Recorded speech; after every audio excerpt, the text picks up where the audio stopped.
Hi, everyone, and welcome back to Brian's Horror Corner, and welcome to this horror movie review as part of my summer horror movie series for the month of July here.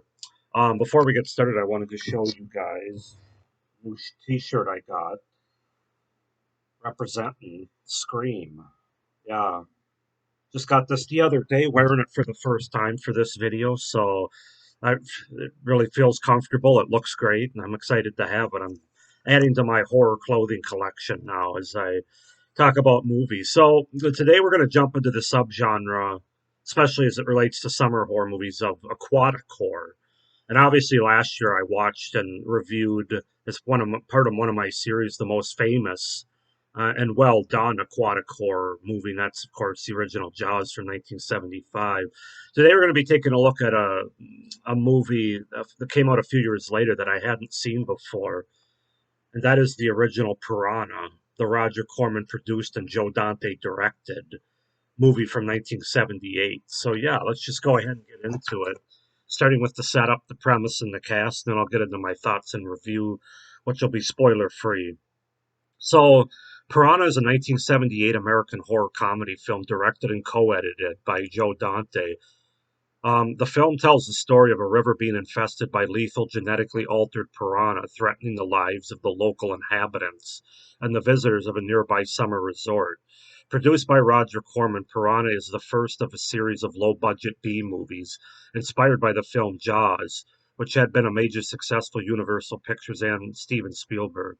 Initially, Universal Pictures had considered obtaining an injunction to prevent Piranha from being released, particularly as they released Jaws 2 the same summer. But the lawsuit was canceled after Spielberg himself gave the film a positive comment in advance.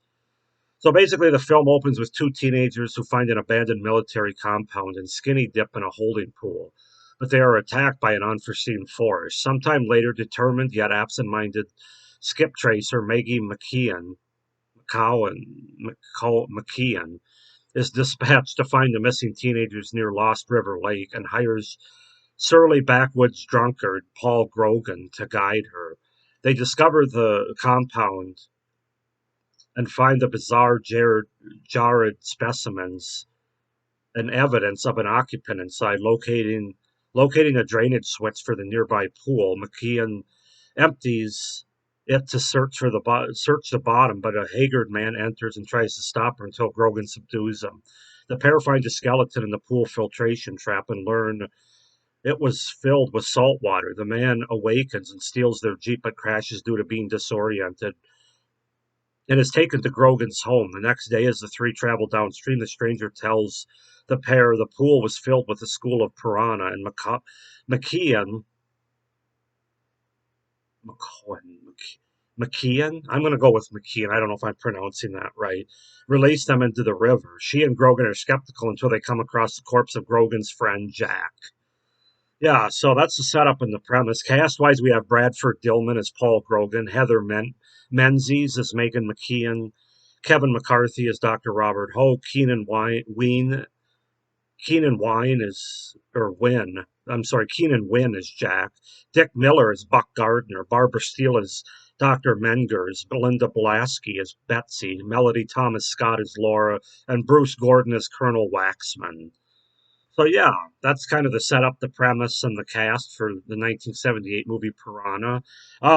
Right off the bat, I have to say, for a first-time watch, I actually enjoyed this movie. I know it was a lower budget B horror movie, but I don't know, it really worked for me for the most part. That's not to say it was perfect, but I was really entertained by it. So let's just go ahead and get into it, starting with what I liked about the film.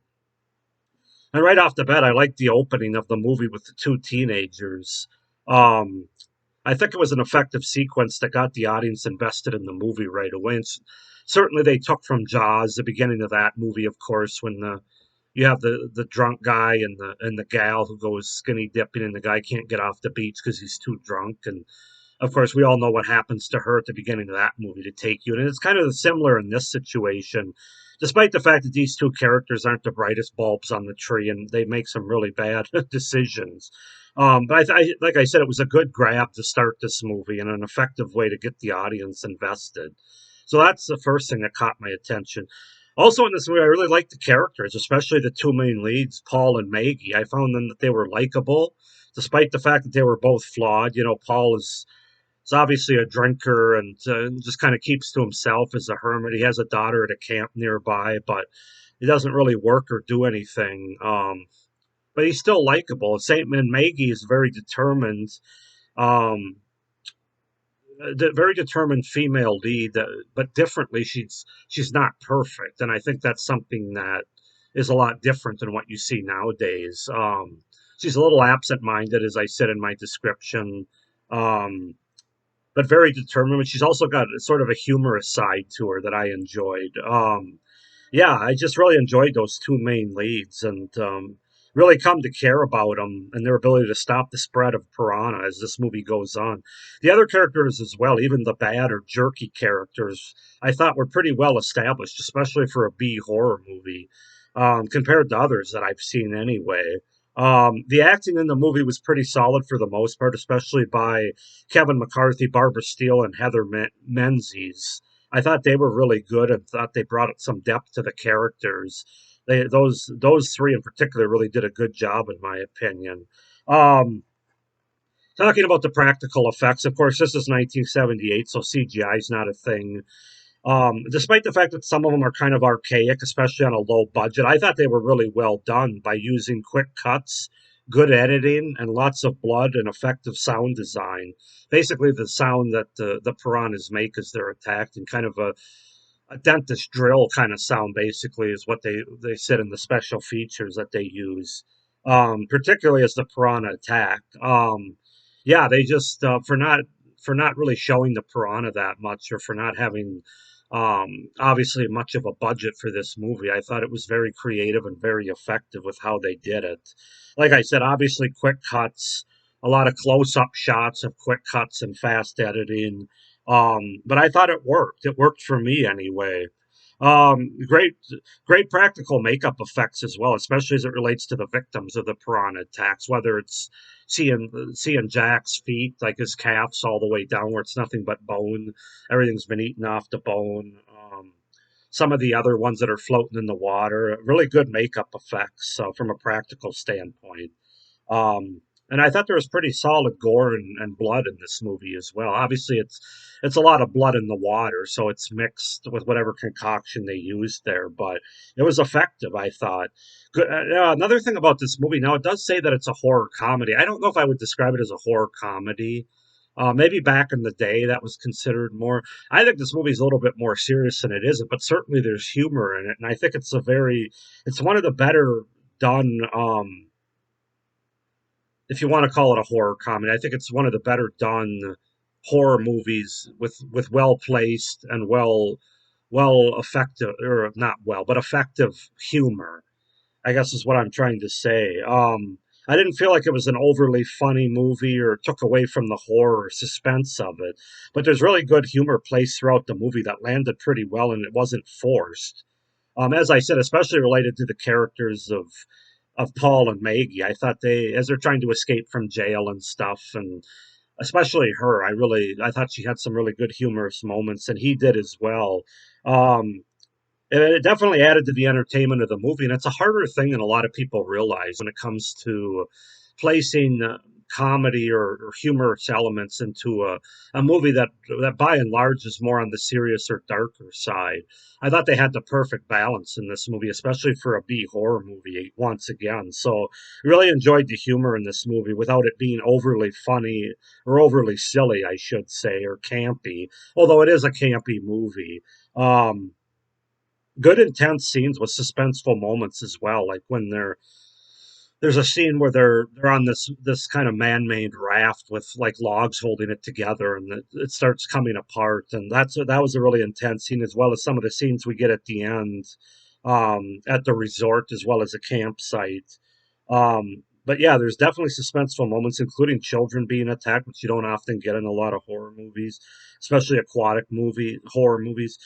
Really made for a tense watch, especially towards the end. And that's kind of what I was saying with the humor. There is humor in this movie, and it is kind of campy, but they also did a really good job of making you feel some suspense and some intensity in this movie. It isn't just a funny sort of dark theme movie, if that makes sense. Well, it's very much in the template of Jaws as well. They did a good job of making it their own movie, I felt like. I mean, yes, they definitely take a lot from Jaws from 1975 in terms of the template, but how they came up with the idea, where it's located. I just didn't feel like I was watching a complete Jaws ripoff, although it certainly was influenced by Jaws, to put it nicely. I thought there was enough creativity here to make it its own movie. And finally, my final pro, as you can see, I have a lot of them. I thought the score of the movie was effective, especially when the piranha attack scenes. Yeah, it fit very well, and I really enjoyed the score to this movie. So, yeah, really enjoyable watch.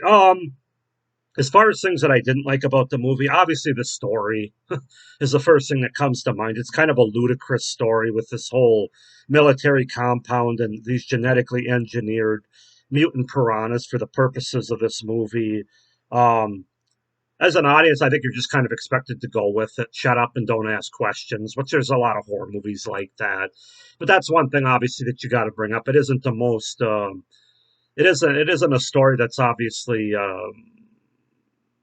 um, created and necessarily in reality. You know, they took a real military government control kind of approach, and there were certainly some themes, some political themes in this movie, as Roger Corman tends to do. But yeah, the story wise, I mean, it works well enough if you just go with it. I mean, it's campy, it's kind of over the top, but that's just one thing that you have to point out in terms of the movie, that the story is you just kind of have to go with it. It's not based in reality by any sense. Typical characters making bad decisions and putting others' lives at risk. Obviously, Dick Miller's character as the politician comes to mind, as well as the two military, both Barbara Steele character and Bruce Gordon's character. And then, of course, I don't think I listed him in the cast, but whoever that lead camp counselor guy was, he was the most annoying and probably the character I hated the most in the movie. He did get his comeuppance a little bit at the end as a piranha jumped out of the water and bit him, which was another kind of silly, not based in reality kind of moment. But yeah, you got typical characters. I mean, there's cliches here galore. And then I also felt like the ending just kind of ended abruptly. Like I needed a little bit more of a payoff for what they built up in the movie. Um, as our main character Paul goes and swims underwater to try to release a toxin to stop these piranha, which it doesn't appear by the final shot that we get that it necessarily worked. Well, I didn't hate the ending. I just felt like it just didn't feel full enough for me, if that makes sense. But those are really my only cons, guys. Like I said, for what this is, and yes, it is kind of a ripoff of Jaws, as many movies were during this time. I will say, though, I like this better than Jaws 2, um, that came out the same year as mentioned earlier. I just found it very entertaining. I thought the acting for the most part was good, especially by the leads. I liked the characters enough. There was enough there. They were given enough, even the bad characters, to make them a little bit more flushed out than you tend to get in movies like this. Now, I thought the practical effects worked well enough on a low budget. I mean, again, fast, quick edits and cuts and things like that. That might not be everybody's cup of tea, but I really enjoyed this movie. And it's definitely, for right now, I haven't seen a lot of aquatic horror, but it's second right now behind the original Jaws, which nothing will ever surpass that, of course. But I know there's a lot of aquatic horror movies out there. I'll be watching another one as part of this series later this month called Shark Zone. Um, this is I don't know. This is a strong number two for me at this point. I'm going to give it an 8 out of 10. I think for what it is, it was very effective. I think Joe Dante did a great job directing, and Roger Corman did a good job of producing the film. So, 8 out of 10. Go ahead and comment down below if you guys have seen the original Piranha from 1978. What your thoughts are about it. Please like this video and hit the little notification bell down below so you don't miss any of my reviews for this series, and please subscribe to my channel down below as well so you don't miss any of my great horror content. And yeah, I hope you enjoyed this review. Hope everybody's doing well. Have a great day. Stay scared. Bye.